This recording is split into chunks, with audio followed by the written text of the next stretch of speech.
નમસ્તે મિત્રો આજના એક્સેલ શોર્ટ્સ વિડીયોની અંદર આપણે સમજવાનું છે કે જ્યારે એક્સેલની અંદર તમે કોઈ ડેટા એન્ટ્રી કરતા હોય અને સાથે સાથે તમારે બોર્ડરને ઓટો તરીકે લાવવી છે, એટલે કે ઓટોમેટિકલી બોર્ડર પણ ટાઈપ સાથે થાય જ કે જ્યારે તમે તમારે ડેટાને ટાઈપ કરતા હોય ત્યારે.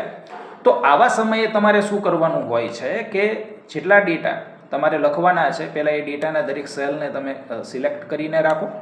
ત્યારબાદ હોમ મેનુની અંદર આપેલા કન્ડિશનલ ફોર્મેટિંગ ઓપ્શનની અંદર તમારે જવાનું છે અને ન્યૂ રૂલ્સ ઉપર સિલેક્ટ કરવાનું છે. એમાં લાસ્ટ નામના ઓપ્શન તમે સિલેક્ટ કરો, ક્લિક કરો ફોર્મેટની અંદર અને જ્યાંથી તમે તમારા ડેટાને લખવાની શરૂઆત કરેલી છે એ ઓપ્શનને તમે ત્યાંથી સિલેક્ટ કરો.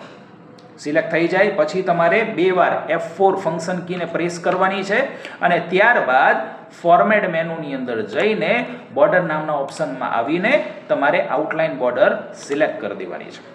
હવે ઓકે આપી દો અને હવે તમે જેમ ડેટાને ટાઈપ કરશો એમ એક્સેલ તમને ઓટો બોર્ડર સેટ કરીને આપશે.